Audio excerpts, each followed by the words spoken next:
আমি আজকে সকালে 9টার দিকে জায়গায় আসছিলাম, আমার ড্রাইভিং লাইসেন্সের ড্রপ টেস্ট করাতে হবে। তো আমি যেখান থেকে ট্রেনিং নিয়েছিলাম যুব উন্নয়ন থেকে, তো যুব উন্নয়ন অধিদপ্তর থেকে বলছিল যে একটা টিকিট কাটবেন 10 টাকা দিয়ে, তার টাকার কথাও বলে দিয়েছিল। তো তারপর আমি যখন সকালে এখানে আসছি, তারা আমাকে 2টা টিকিট ধরাই দিছে।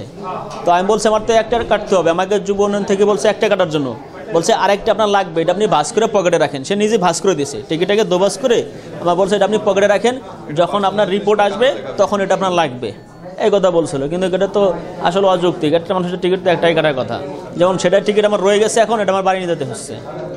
আমরা জায়গায় ডাক্তার দেখাতে আসছি, কিন্তু তারা বলতেছে যে 8টার সময় ডাক্তার আসবো, কিন্তু তারা আসে না, তারা 10টা 11টাও বাজে যায় ডাক্তার আসতে, কিন্তু আমাদের পেশেন্ট নিয়ে আমরা দুর্ভোগে পড়ি।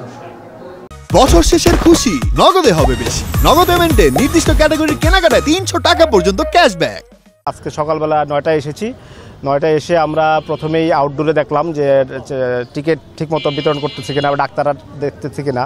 তা আমরা দেখলাম যে বেশিরভাগ ডাক্তারই অনুপস্থিত, এখানে প্রায় 80% ডাক্তারই তখন ছিল না। তারপরে আমরা টিকিট কাউন্টারে গেলাম, দেখলাম যে অনেকের কাছে 10 টাকার টিকিট 20 টাকা করে নেওয়া হচ্ছে। পরবর্তীতে আমরা যখন ঘণ্টাখানিক অবজার্ভ করার পরে আমরা প্রকাশ্যে গিয়ে তত্ত্বাবধায়ক সহ টিকিট কাউন্টারে গেলাম। সেখানে গিয়ে দেখলাম যে যারা টিকিট বিক্রি করতেছে তাদের কাছে টিকিটের অতিরিক্ত টাকা পাওয়া গেল, মানে 10 টাকার জায়গায় 20 টাকা নেওয়ার প্রমাণগুলো আমরা পেলাম তত্ত্বাবধায়কের উপস্থিতিতে। এছাড়া আমরা বিভিন্ন ডাক্তারদের রুমে রুমে গিয়ে দেখলাম যে অনেকেই ডাক্তার অনুপস্থিত, এবং এটা কর্তৃপক্ষের অনুমতি ব্যতীতই। বিশেষ করে ডেন্টাল ইউনিটে যিনি আছেন উনি অনুপস্থিত, তার কর্তৃপক্ষ জানে না। এছাড়া আমরা এখানে আরও কিছু যন্ত্রপাতি সংক্রান্তে, বিশেষ করে এমআরআই যন্ত্রটা নষ্ট, সিটি স্ক্যান যন্ত্রটা নষ্ট, তারপরে এক্সরে ফিল্ম নাই। তো এইগুলো বিষয়ে আমরা খোঁজ নিলাম, দেখলাম যে এখানে এই সেবাগুলো এই গোপালগঞ্জবাসী পাচ্ছে না। তো এই সেবাগুলো যেন যথাযথ পেতে পারে তার জন্য আমরা সুপারিশ দিলাম, এবং এছাড়া আমরা কেন পাচ্ছে না এটাও আমরা ডকুমেন্ট সংগ্রহ করে তদন্তের ব্যবস্থা করব, যাতে গোপালগঞ্জবাসী এবং সাধারণ জনগণ সেবা পায়। এই এমআরআই মেশিন এবং সিটি স্ক্যান মেশিন এটা খুবই গুরুত্বপূর্ণ একটা সেবা। এর জন্য অনেককে প্রাইভেটে গিয়ে 10,000-15,000 টাকা খরচ করতে হয়, যেটা সরকারিভাবে করলে অনেক কম খরচে করা যেত। এটা আমাদের কাছে ধারণা বা আমরা সন্দেহ করতেছি যে এখানের যুগসাজশ করে প্রাইভেটে যারা করে তাদের যুগসাজশ করে এগুলো দীর্ঘদিন ধরে অচল রাখা হয়েছে।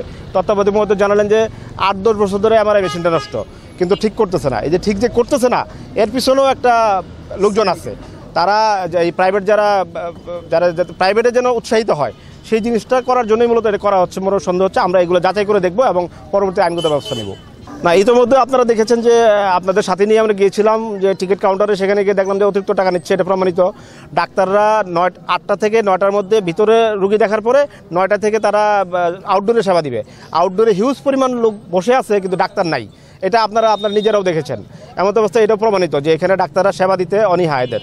তো এই বিষয়ে আমরা কর্তৃপক্ষকে জানাবো, কর্তৃপক্ষ নিশ্চয়ই তাদের বিরুদ্ধে ব্যবস্থা নেবে। অভিযোগের বিষয়ে আসলে যেরকম এমআরআই সিটি স্ক্যান মেশিন এগুলো আমরা আগে থেকেই জানি। আমরা দীর্ঘদিন আমি আসার পর থেকেই অনেকবার চিঠি করেছি, সেগুলো ডকুমেন্টস ওনাদের কাছে সাপ্লাই করা হয়েছে, কিন্তু আসলে আমরা ঊর্ধ্বতন কর্তৃপক্ষের এই বিষয়ে আমরা সাহায্য পাইনি, যার জন্য এগুলো আমরা চালু করতে পারিনি। আর যেটা ডাক্তারের কথা বলা হয়েছে যে 80% ডাক্তার অনুপস্থিত, আসলে বিষয়টা এরকম 80% হবে না, কারণ কি আমাদের অনেক ডাক্তার কিন্তু সকালে এসে রাউন্ড দিয়ে তারপরে এসে বসে, ঠিক আছে। হ্যাঁ, কি 2-1জনকে আমরা অনুপস্থিত পেয়েছি, এটা সত্য কথা, কিন্তু 80% এই কথাটা আসলে ঠিক না। আর টিকিটের ব্যাপারটা তো আমরা দেখলাম, এখন তাদের কাছে আমরা ব্যাখ্যা নেবো যে তাদের কাছে অতিরিক্ত টাকা কেন পাওয়া গেছে। এদের বিরুদ্ধে অবশ্যই বিভাগীয় ব্যবস্থা নেওয়া হবে, এবং যারা যেটা অভিযোগ যেগুলো হয়েছে অভিযোগ প্রমাণিত হলে অবশ্যই তাদের বিরুদ্ধে প্রয়োজনীয় যেটা ডিপার্টমেন্টাল অ্যাকশন অবশ্যই নেব। অভিযোগের সত্যতা যেমন যে তাদের কাছে টাকা পাইছে, তাদের কাছে আমরা ব্যাখ্যা শুনবো যে এই টাকা কেন বেশি আছে। যেরকম তারা ওখানে ইনস্ট্যান্টলি একটা কথা বলেছে যে আমরা যখন প্রথম আসি যাতে ভাঙতি টাকা থাকে না, আমাদের কাছে কিছু টাকা নিয়ে আসি, সেটার মাত্রা কত কী আছে সেটা তারা বলেছে, আমরা সেগুলোর সাথে মিলিয়ে দেখবো। সেই জন্য একবার যাচাই না করে 100% ইনস্ট্যান্টলি আসলে কোনো কথা বলাই ঠিক হয় না। আমরা